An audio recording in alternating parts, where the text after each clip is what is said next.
Hello. Hi. Welcome to Cliff Alerts. Today we're going to be discussing OWN Network's reality-based TV series, Put a Ring on It, Season 3, Episode number 6. And before we get into it, we would like to ask you to subscribe, like, share, and make your comments to our channel. We appreciate you for that. Thank you. Absolutely. Otis and Sharlana. Drama, and more drama.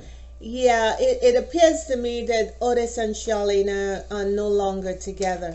It seems like once Charlene learned about the DM situation with Malone and Otis, her trust issues were, it was a wrap for her. It appeared that they have had issues in the past and this just brought it forward.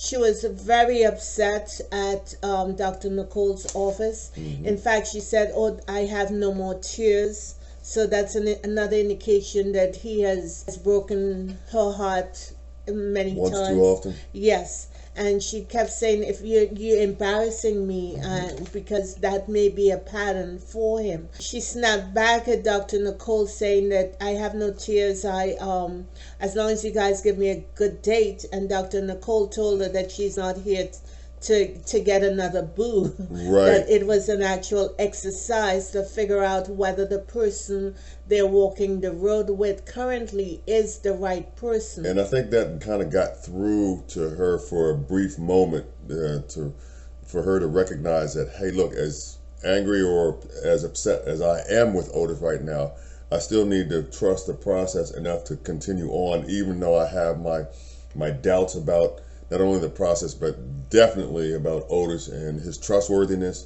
and whether or not we should proceed together. So much so that she got the car keys from him. They clearly came to the counseling session together and she left without him. Next, we see Charlene in a confessional. She kept saying that they may no longer be together, that it was over, that Otis had to be accountable for the stuff that he does, and she's just gonna, do what she has to do, etc., etc. It seemed to me at that point in her confessional that she no longer was living with Otis and she had gone her separate way. Yeah, it just seems like they were disconnected in a serious or a pretty substantial type of way. Right. It just didn't seem like they were really on the same page about anything. Right. It was family week. Participants had to meet with some family member to get their take on what they see in the relationship. Right. So he Otis, met with his father, Senior. Yes. Otis Senior, right?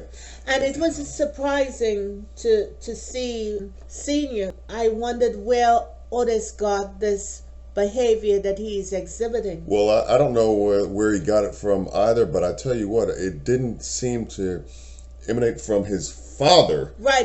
Based on the interaction that they had on camera and the advice that he was giving him. Right. Otis Senior had to remind Junior that, hey, look, if you have some issues with Charlene regarding communication, you have to be responsible enough to let her know that you are looking. Never mind what you're telling me about whether that she seems to not understand that you're listening to her without her knowledge or understanding. You've got to make that clear to her that you are listening to her. And then he made something silly again. His controlling ways.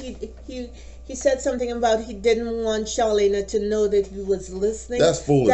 That's foolish. That makes no sense. That's some foolishness right there. That's part of his manipulation game, that you're gonna pretend that she is irrelevant and you're not listening to what she's saying. That really helps a relationship. Maybe he thinks that that's necessary to do under the guise of traditionalism and or controlling the scenario and or situation. Like I said, this guy doesn't know what traditionalism actually means. We see him talking to the father, and they brought his mother into the conversation, and the father admitted that his mother was fiery at times, and he had to learn how to listen to what she was saying. because sometimes what she was saying was right. Yeah, I wonder if that part of it, Senior's message, resonated with Otis Jr. They could barely talk to each other or look at each other. The conversation was forced. It seemed like they were just saying words just because the cameras were there. It didn't seem authentic or genuine. Right. Otis seemed like he was just a wall, and she kept repeating that he had to be accountable and that they should discuss this situation with Milan, and he just kept saying that he had nothing to discuss and what have you. Right. Eventually, Charlene got up to go on her date with Chris. Right, and I think that she had already decided that, hey, look, I'm just gonna go ahead and try to make the best of this situation with Chris. But I don't think that, based on what we saw, that kind of worked out too well either. Yeah. He's an athletic type, and it may be what she may be interested in or is attracted to physically, but I don't think that his conversation on a first date meeting under the circumstances was not only appropriate, but really what she needed at the time, right, based on what she's going through with Otis. Right. So I don't know whether he was aware of any part of that. Maybe he wasn't, but it was certainly the wrong thing to do at the time. I don't know what's going on with dating now. Chris introduced himself. He said he was from Marietta, Georgia. Marietta. Yeah.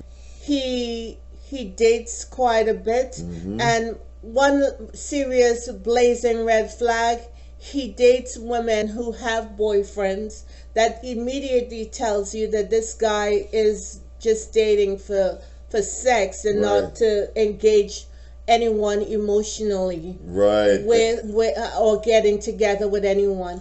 Then he tells her that his ex-girlfriend, was maybe a sex addict, and she wanted sex multiple times per day, and they had multiple threesome sessions. Was he talking about his girlfriend, or was he talking about himself? Yeah, I don't understand why he thinks or felt it necessary to talk about his desire and or willingness to smash to somebody he just met. Because sex is important to him. This is the addict. Right. The addict will tell you what they want. It's like someone. It's saying if you're listening, if you're listening, right, they will tell you. He's talking about himself. Himself, yeah. And then Charlene said something crazy. If I date him, I gotta keep my eyes on him. Charlene, you don't have to date him. The man is telling you that he is wild.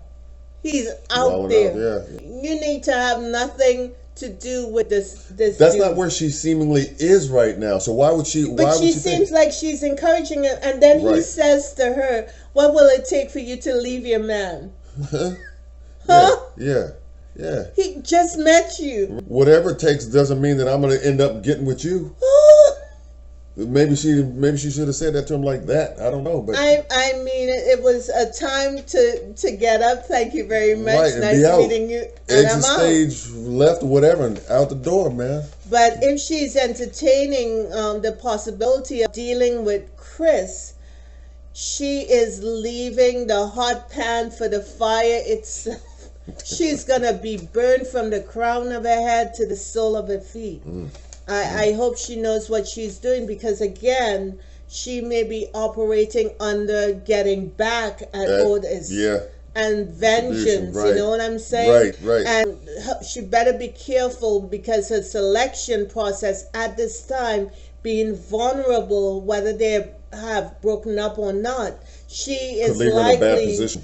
Yeah, to make a bad decision just to try to get back at him. Right. And that tit for tat thing they got going on is toxic at best. Right. I agree wholeheartedly with that. So after that date, they came back. And got together, right? Yeah. Otis and Charlene. Right. and it just didn't seem like what you were saying earlier about their disconnectedness had improved any, especially following Otis's meeting with his father, right, with Senior. They seem like they are no longer together and Right. just showing up for the cameras. Right. She kept asking him again to talk. don't you have something to say? Right, Don't you right. have? And he kept saying, no, I got nothing to say. And as soon as she said, okay, well, you don't have anything to say, then I can go. Mm-hmm. He started a new conversation as if he was engaging her.